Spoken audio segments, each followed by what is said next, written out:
One, two, 1, 2. You know how we do. It's your boy BQ with the Moving the Needle podcast.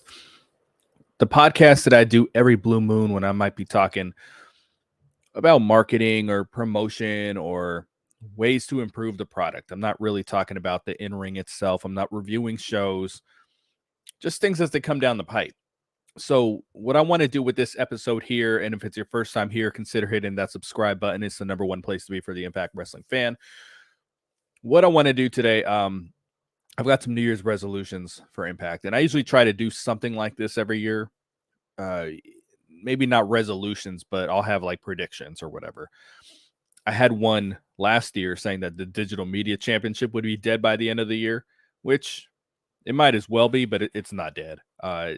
Actually, they're doing some decent things right now with Joe Hendry with it, and we'll see what happens if Moose wins it. But that's for another day. So I've got 6 resolutions for Impact Wrestling. A lot of it are things that I talk about quite a bit throughout the year. Things that I'm asking for improvement every single year that I've been doing this. And then I'm going to start it off though. I'm going to post this screenshot, and this is from something Brian Meyers said. So Brian Meyers was one of the recent re-signings, or I don't know if he was a re-signing, but he extended his contract with the company. So I'm going to put this up here on the screen. And this stood out to me. He said, when I first came in, it was a real downtime for Impact in their overall merchandising, says Meyers. To me, as a lifelong Impact fan, I grew up with Don West, rest in peace, hustling everything imaginable. They were the kings of merchandise. But when I came in, there wasn't a Don West type guy. Matt and I built something special with our podcast and toy line, turning our passion into business.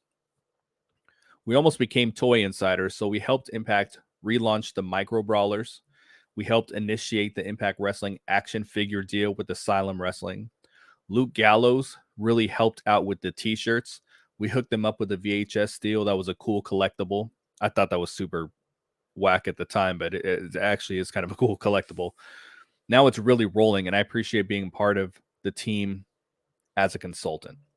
So when Ethan Page was around and he was doing the vlogs, and he was kind of one of the first wrestlers on TV doing stuff like that. What I was always saying back then is that they should consult with him on how to run a YouTube channel, because I guarantee his knowledge of YouTube and traffic and engagement is well above anyone's at Impact. I can guarantee that. You can just tell by their YouTube channel. So I'm really encouraged seeing things like this, where Brian Meyers saying I'm on as a consultant, because we've been talking about the merch game for a while. Just lack of creativity, not imaginative at all. Even the graphics. So they recently started doing more of because they used to just post the mock-ups. So it would just be a t-shirt with a graphic like, come get the new Joe Hendry shirt, and it just looks boring as all shit. It's just a mock t-shirt. And then you've got AEW and WWE with these like really cool social media graphics with a picture of the wrestler. And I mean, there's like, bright colors, and it just makes you want to click. And I learned a lot about that in, a lot of my studies for marketing was, certain colors, certain, just a certain feel to an image makes people want to click the button. They want, shop, buy now. Like if you look at, say an ad pops up on social media and you click it, the buy now button is always like, I think it's yellow. I think that's the clickable color. I think that's what it is. But you're going to see there's like certain color schemes, and they're very consistent, no matter if you're buying healthcare products or t-shirts or whatever. It's like usually a pretty consistent color scheme, and that's kind of done for a reason.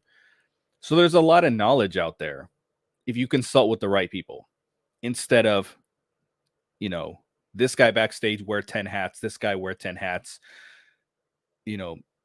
What's the phrase, master of, or, what I'm saying, expert of all traits, master of all none, or that made no sense what I just said. expert of all traits, master of none, something along those lines. Just to have knowledge isn't good enough. You really got to bring in people who know what they're doing. So this is someone who knows what they're doing. Luke Gallows, when it comes to merchandise, someone who knew what they were doing. And there's so much more that could be done. Shot glasses with wrestlers on them, collect them all, easy. And the thing is, stuff like that is where like the overhead is minimal. It doesn't cost nothing to make a bunch of shot glasses with wrestler images on them. The profit margin is huge for stuff like that. Knockouts calendars. What am I always talking about? All these wrestlers in Impact posting all these cool photos every month on Instagram, their professional photos that they use for the match graphics and everything. And you can see they just have this like plethora of cool images.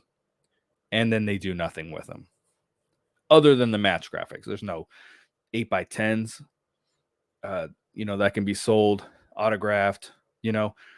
As a matter of fact, when they first went to Pop TV, I think they were better about the merch, and the merchandise was awful back then, but they still had, it was still more creative as far as like you go to the website and it had a picture of the wrestler wearing the shirt, and they had just different things. It wasn't just like in this little box. It looked bad. The website looked horrible, but they were outside the box a little bit with the thinking. So that's what, I wish we could see a little bit more of. And it seems like they're going that direction. Like the micro brawler, they do the micro brawlers, they do the trading cards, and these things sell. I got myself a autographed Rich Swann micro brawler, and I don't ever order anything from Shop Impact anymore. The last thing I ordered actually was this shirt that I'm wearing right now, and I'm not super happy with it. I don't like the way that it fits, but I paid for it, so I'm still gonna rock it. But I don't really care for it. So I think that's great because there wasn't anyone like the Don West. Like, remember when they brought him back? And I'm going to move into my resolutions here in a sec. When they brought him back it was maybe like a 3-month period where they just wanted to move merch, brown bag special and these old DVDs, and I mean he was moving shit just because it's different. Like, and if you think of any wrestling promotion, they don't have anyone like that doing the little online videos and, hey, this is what we got in. And it's a really simple thing to do. I mean, you can't do it as good as Don West did, but I mean, you could do more. You could have some kind of personality. Hey, this is what's new this week. And the videos drop on social media, because no other wrestler's doing it. No, excuse me, not wrestler. No other company's doing anything quite like that. And that's what creativity is creativity. Because I use that a lot, like lack of creativity. Creativity is seeing what everyone else is doing and just doing it differently. That's like the most simple way that you could put it. Or do, you don't have to come up with this innovative idea. That's not necessarily being creative, but just see what everyone else is doing. And then, zig, zag, just present it just a little bit differently. And it stands out, so I'm really glad to see that he's on as a consultant, and hopefully in 2023, we get some improvement in these areas. So let's get into these New Year's resolutions. And these are nothing, these are not groundbreaking ideas, but from as long as I've been podcasting and reading the social media comments and reading the DMs and everything, and I have a good feeling what the Impact people really want. So let's move into one of my favorites. Improve the visual presentation. Some of you watch AEW, some of you don't.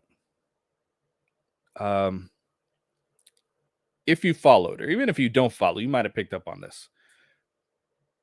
They went into the new year with kind of a new color scheme. And you guys who've been listening to me know that I say this every top of every year, or I'll say it after Bound for Glory, after Slammiversary.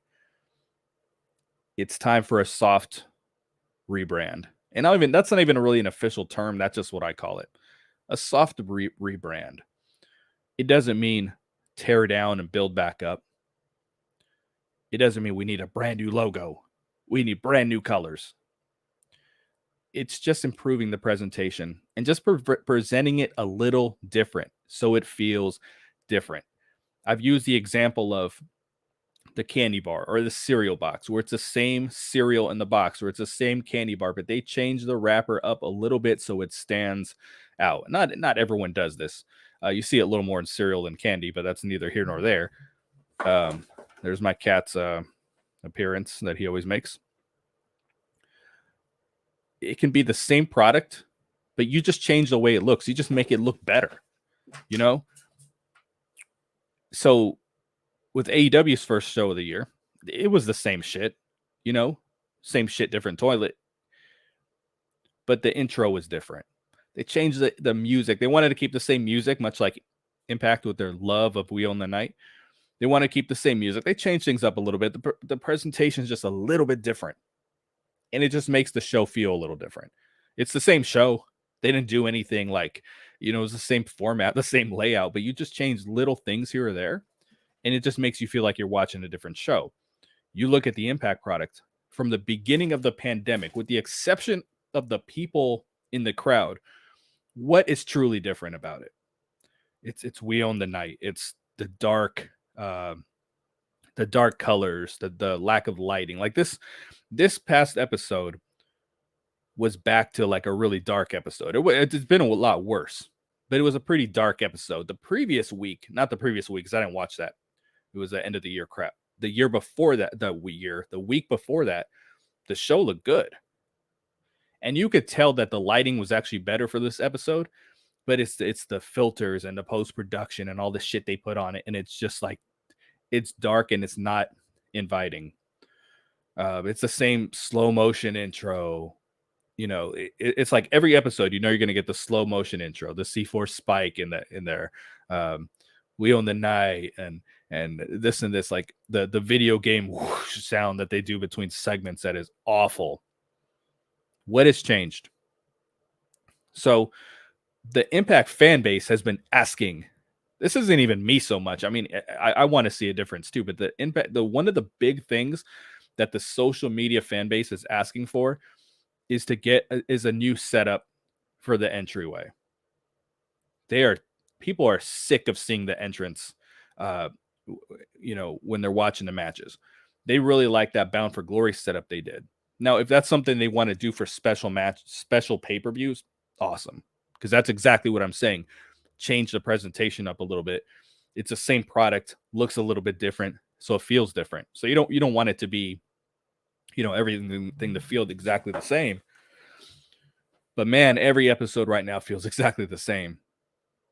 So you can just do little things. The thing I've been like asking for the longest time is, instead of the Impact screensaver in the background of the matches, put the damn match graphic up. Not the red one, because I can't take any more red. But they have like two versions. There's the one where it's like red, and then there's one that has like the gray background. That would look so clean as the background of each match. And no one's doing anything like that. It's different. But that kind of presentation it's just something that small. It's going to feel different, because it's unique to what's going on in the ring. If you want to do the Impact screensaver, do it when someone's standing there talking and cutting a promo or something like that. It's not going to look like NXT. The show's not going to look like NXT. Like, I watched NXT the other day. I wish I didn't, because it was really bad. But I watched it the other day. I mean, it's crystal clear. It looks great. They're not going to put on a show like that. But as I'm always saying, they are one of the television wrestling products. So it can't look like a YouTube show, because you're going to get compared to those other companies. I ran into a guy at work the other day. He's always wearing like an AEW jacket when he comes in. I don't work with him, but he works in the building. So, one of them, hey, you watch wrestling? He's like, yeah, so we bullshit about AEW a little bit here or there. So I try to drop a He was talking about Ethan Page, and I try to, oh yeah, he did really good in Impact. He's like, I don't watch that. It's because it doesn't look like something people want to watch. Us as fans, like, we're gonna watch it even if it looks like crap, because they put on some episodes that look horrible, and we still watch, right? But the people who are watching the AEWs and the NXTs, you switch over to that. It doesn't matter what they're doing creatively or in the ring. Like, if it doesn't look good, it's hard to get into it. Women of Wrestling looks good. For those of you who have seen it, or if you catch it one of these days, just look at it. Like, it looks professional. So that's something we definitely want to see. Not just me, the fans. Number 2, sign more long-term talent.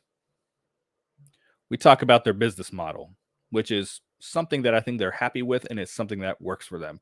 Bring in Jonah for 6 months, bring in wrestler X for 6 months, 7 months, whatever, short-term deals to freshen up the product.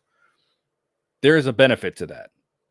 There's absolutely a benefit to that. I don't want to say that people coming in for the short term is a bad thing,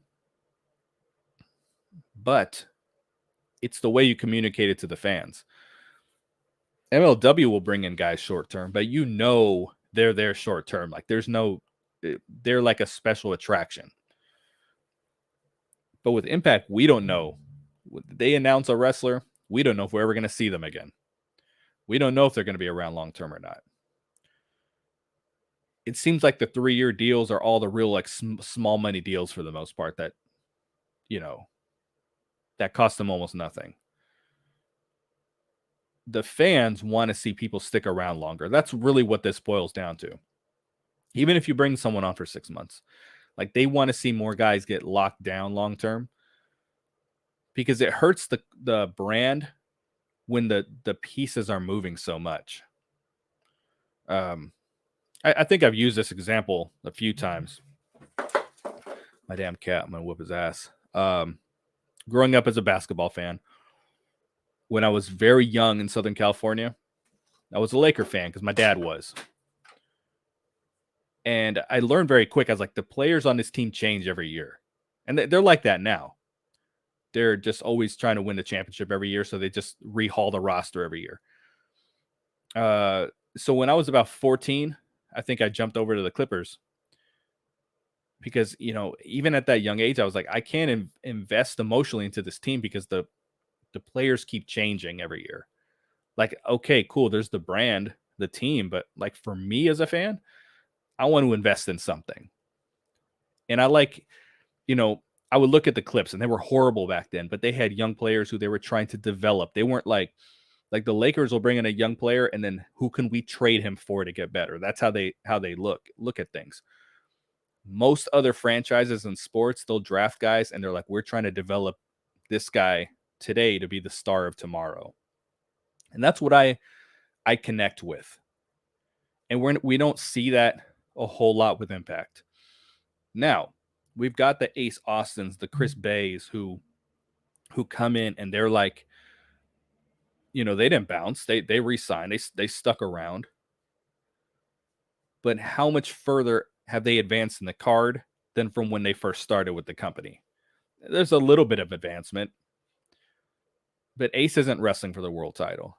Chris Bay's not wrestling. They've had world title shots, but they're like throwaway Impact Plus matches, They're not in the title scene. The title scene's the same group of dudes.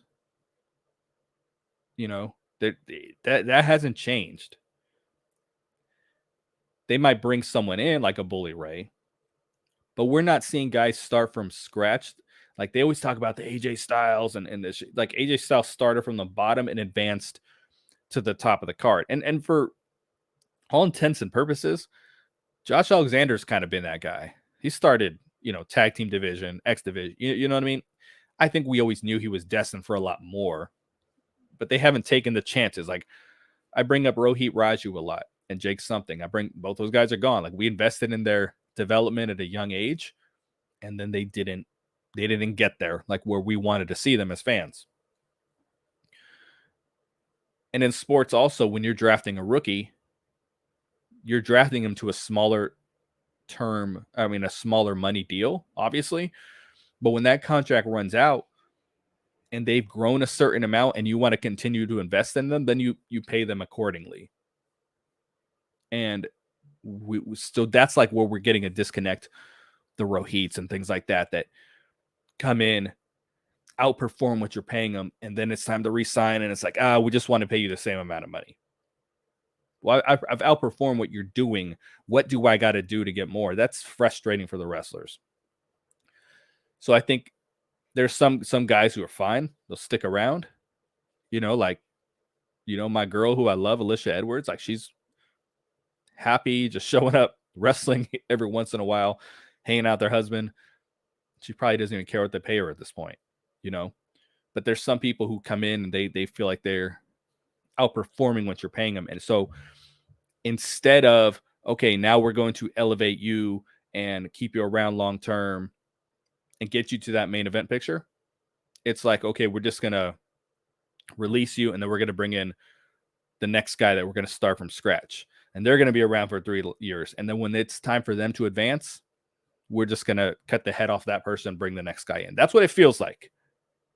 That's what it looks like a lot of time. It's not that way with every single wrestler, but that's kind of what we're seeing. So that's why the main event scene never gets as fresh as we want to see it, because people aren't developing from scratch. And, you know what? I'm going to, I got to move this into number. I really combined number 2 and number 5 here because I started kind of going on to a tangent. So I'm going to refocus here again on number 2, and then I'm just going to bring up number 5 early, and we're going to move around a little bit. But number 2, as a reminder, was to sign more long-term talent. So we just want to see people stick around longer because that's better for the brand. Like when we think of like the TNA days and someone would debut, the Jeff Hardys or whoever that just kind of show up. Oh shit, Jeff Hardy's in TNA. Now it's like Matt Fish shows up. Is Matt Fish in Impact? Matt Fish comes, wrestles Bobby Fish. I'm sorry, I use that example too. That I make that problem too because Matt Fish was a basketball player for like 1 year on the Clippers in like 1994. Bobby Fish wrestled like 2 matches. So when someone shows up, we don't know if are they a part of the company or are they just here. And again, it's a model that they seem to like. The fans just don't. So I'm going to jump to number 5 here because I started kind of going off into a tangent of develop young talent. And I kind of already talked about a lot of that. Picture to here, I have, Jackson Stone. Like, do you know that in March this year, Jackson Stone will have won gut check 3 years ago? He hasn't been on TV 3 times, I don't think. Maybe 3. I mean, at this point, what do you have to lose? What are you waiting for? I don't think they're paying the dude if he's not wrestling. So what are we waiting for? And he's not like some vanilla wrestler that, you got to find out how to spice him up. Like he comes with a gimmick. Yeah. It's different than what I couldn't see him feuding with many people on the roster, but it doesn't mean you can find something for him. I mean, this is crazy. We had the gut check winners the last time they did it. We're seeing Jason Hotch on TV. The other guys had some matches, BTI. They have used the dudes, reverse battle royal. But like with Hotch, we're starting to finally see him do something. But it was like they seem to kind of join Bully Ray, but then what have we seen since? But he looks like he can talk. He looks like he can go. But to go back to what I was saying a while ago, you're bringing in these young talents at very low money deals. And then when they outperform them, the company is comfortable with letting them leave and then trying to replace them with someone else. And I get it. Like in the NFL, what is the formula for a win? The ideal formula for a winning team is paying a star quarterback on his rookie deal, like the Justin Herberts, Tua Tagovailoa. It's a hard name to say. Wow. Trying to use some other examples here. You're paying them on a rookie scale, and then you can use all your money to build up the pieces around them. Yeah, you definitely want to do that. You want these guys to come in for $400 a month who are just blowing the shit out the water. And then you can like really bring in the money to sign top dudes. Like obviously that's what you want to do. But that doesn't mean that when Justin Herbert's rookie deal is up, the Chargers are going to be like, okay, we're going to release you now and then try to draft the next quarterback and pay him rookie minimum or rookie scale contract. That's what it feels like the company's doing. That's what's frustrating for the fans. They want to see like more advancement. There's no reason Jake something couldn't have got to the main event scene. Now we see it with a guy like Diener. That's one of the examples. He's outperformed what he's done. I don't know if they're paying him more or not. I have no idea. But that's what we want to see. We want to see more of that. Is he in the main event picture? No. But he's feuding with a main event guy, with Sami Callihan. He wouldn't have done that as part of the Dieners, the tag team. So Bupinder's an example. Right now, he's like in this real green stage. I mean, they've had him around for a while, a lot longer than people realize. Like since the beginning of the Desi Hit Squad, he was part of that original group. Are they going to advance him to that main event level one day? It seems like they kind of want to. But what happens when his contract's up? Are they going to be like, next guy who's going to wrestle for peanuts? Let's get him. And the thing with that, too, is that you can go wrestle on AEW Dark, make more money than an Impact appearance in front of more people. So what is the benefit of coming over to Impact as a younger guy? Now you're basically, if you don't pay these guys accordingly, you're basically saying, hey, we're only going to sign people who have no other options. And that's not a good look. That's where NWA is. I say this all the time. The guys they bring in have no other options. So you can see that watching the show. So it's a bad look. We don't want to see Impact get to that point. So that was number 5. I'm sorry that I jumped. I probably should have put those two numbers together to begin with as 2 and 3. But anyway, 3, kill off ECW. ECW was around once upon a time for like 4 years. I'm 43. I think I was watching ECW at 19. And then I had a little run at the 2000s with WWE. I don't mean the ECW show, but I mean like the invasion angle and all that. Like, this is not that popular a promotion. And the RVDs and the Sandmans and the Tommy Dreamers and all these guys have appeared on Impact in the last few years. The Ravens, as you know, these are old guys. And you're not going to reach that younger demographic by rechanneling ECW. You're just not. I'm not going to say what they, everything they do is bad, because the Bully Ray stuff is good right now. It's very good. And they're using Tommy Dreamer in a pretty good fashion right now, integrated with the Bully Ray stuff. But there's a real potential here that Bully Ray wins this title. A lot of people see Tommy Dreamer like joining up with him. Their potential, I'm not saying it's going to happen. The potential for Bully Ray and Tommy Dreamer to be the main focus of the next like 4 months of television is very real. That's a very real possibility. It doesn't mean it's not good television, but you're not reaching that younger demographic, that key demographic, by continuing to do stuff that's so like focused on the past. And this kind of goes into what I was saying with the develop young talent. when you hear someone cut that promo, this happens like every 3 months. Everyone cuts the promo. The people that built this company, AJ Styles, Samoa Joe, Kurt Angle, Christopher Daniels, it's the same people, right? You want to start adding Josh Alexander to that list.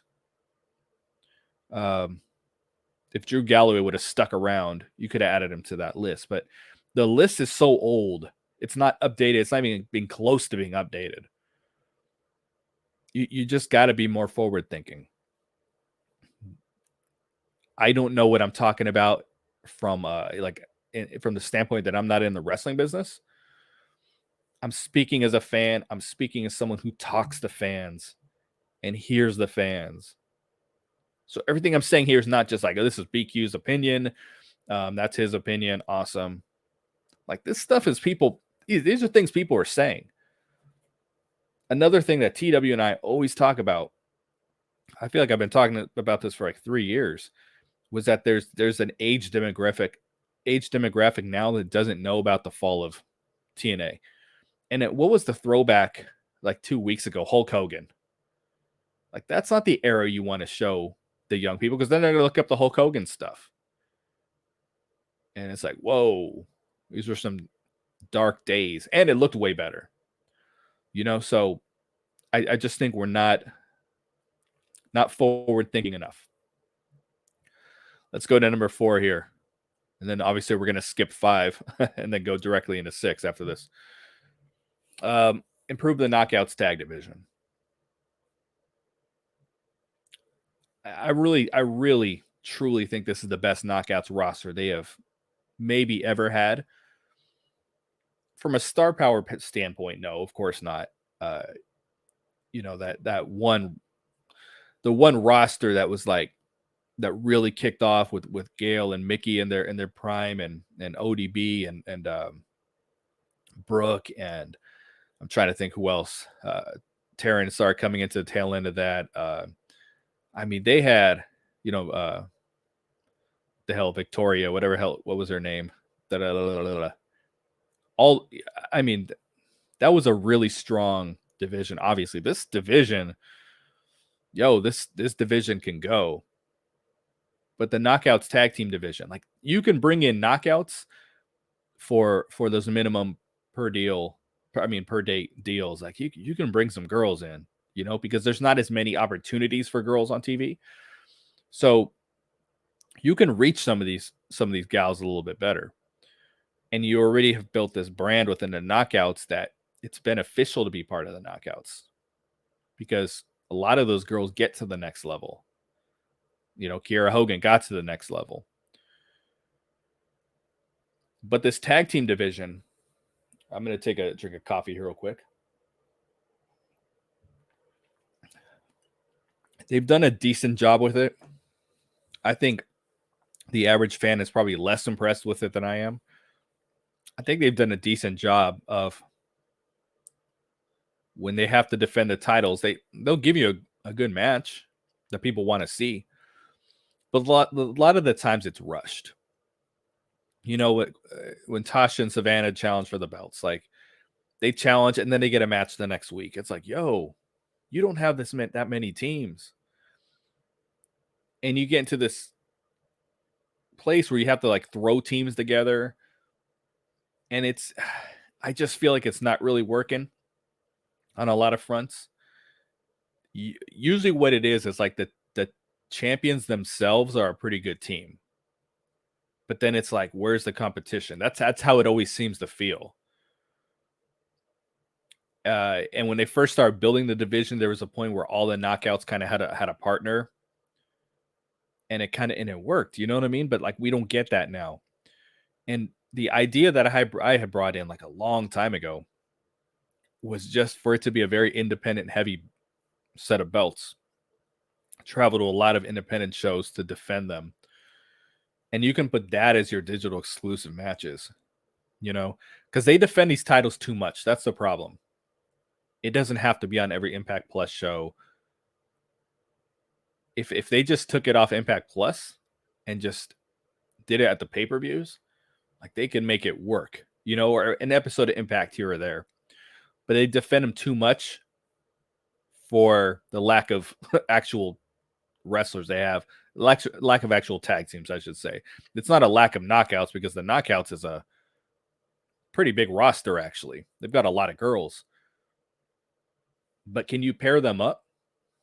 You can't really. Like, you can't do back when Susie and Kylie Ray were you could pair them up if necessary, and it would work. Like, right now we don't have that. It's a lot of individuals that you can't just pair up with somebody. Like, who could you pair Taylor Wilde up with right now? If they weren't so focused on Alicia doing the Eddie Edwards wife stuff all the time, they could have actually repackaged her a little bit with Taylor Wilde, So that there's not a whole lot of women tag team out there on the indies, but you can piece together women on the indies a lot better than you can in Impact. And again, they can be digital exclusive matches. Why not? So that's just always what I thought for the title. That's more of a traveling title. And what I've said is like the big, I call it the big money match, but it's probably not a draw necessarily, but the most not creative, just the most interesting thing they can do for those titles right now is get a match against Marty Bell and Allison Kay, because that's the best women's tag team going right now, I think. In AEW, they're going to have women's titles eventually. And they got a lot of women. And by nature, the way that company works, a lot of wrestlers are paired up with each other in one way or another, whether it's a stable or loose affiliates like the Bunny and Penelope Ford. Like, they're not stable mates, but they accompany each other to the ring a lot. So if you got to put them together as a team, you can very easily. We don't have that right now in Impact. So I don't know exactly what the answer is, but people are starting to get less interested in the belts because it just feels like it's the champions and everybody else. It's like WWF when Medusa, she wasn't Medusa, Alundra Blaze was the champion. It was like, well, who the fuck is going to fight her? There's nobody else, That's kind of like where we're getting to, unfortunately. Last thing, number 6, because remember we did 5 earlier. Pop up on the screen. Create some real buzz. Create some real chatter and get people talking. It came out on social media and the interweb a few weeks ago that they trademarked Santino Marella. And this was like huge news to the Impact world. Not the company. I'm not saying they made a big deal out of it. I just mean the fans on social media, because they had nothing to talk about. Dude, this is not fucking news. People are start fantasy booking him at angles and be a manager and do this and this. Like, we have no idea why they're trademarking it. Maybe we'll find out one day. But right now, who cares? Like, seriously, that shouldn't be news. One of the things I said very early when I started podcasting was create your own news, create your own buzz, create your own narrative. And Tony Khan's a great example. Like, he will get you talking about AEW every single day of the week, one way or another. And sometimes it's complete bullshit. He has these announcements and then sometimes he'll announce, like the Owen Hart tournament. That was a joke, but it got people talking.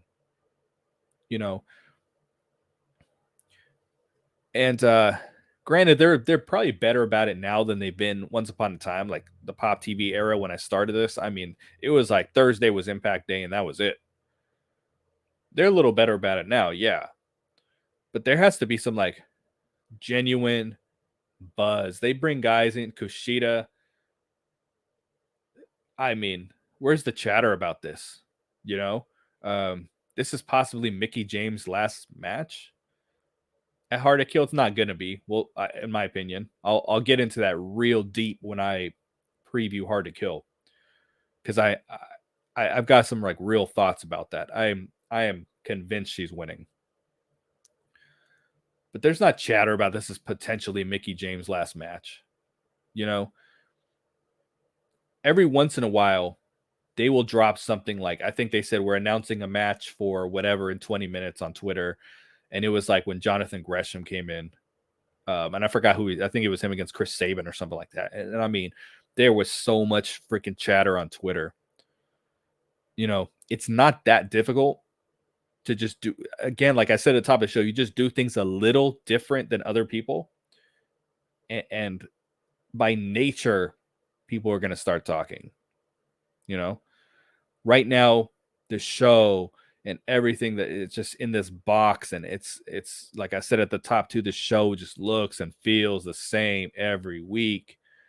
You know, you have to throw those little like curveballs here or there, really get the buzz going, the chatter, get people talking. Because obviously we have the Impact Lounge engagement group on Facebook. There's Impact Fan Nation. There's quite a few TNA Wrestling Nation or something along those lines. There's quite a few groups, and a lot of the posts are people like the fans are working too hard to create chatter is what I'm saying. A lot of the posts are people like, what do you think if they do this and this, and it starts getting fantasy booking? Like, the company is not giving you enough news to talk about. We are like forced to find something to talk about. We're forcing conversation. You know, that's like when I'm at work and I'm with someone who we have to force conversation. I'd rather just be by myself rather than if there's something we can genuinely converse about, because then that will keep going. We can talk the whole shift if we want to, if it's genuine and there's something important to talk about. But when it gets to, so how about them Dodgers? How about that weather? It's pretty cold outside, huh? So what's the deal with airline food these days? That's what like a lot of these forums are becoming. We're forced to talk about the weather because there's just not enough for us to like sink our teeth into. So that's what I got, folks, for my resolutions. I'm going to go over them again in order here. Number 1 was to improve the visual presentation. Number 2 was to sign more long-term talent.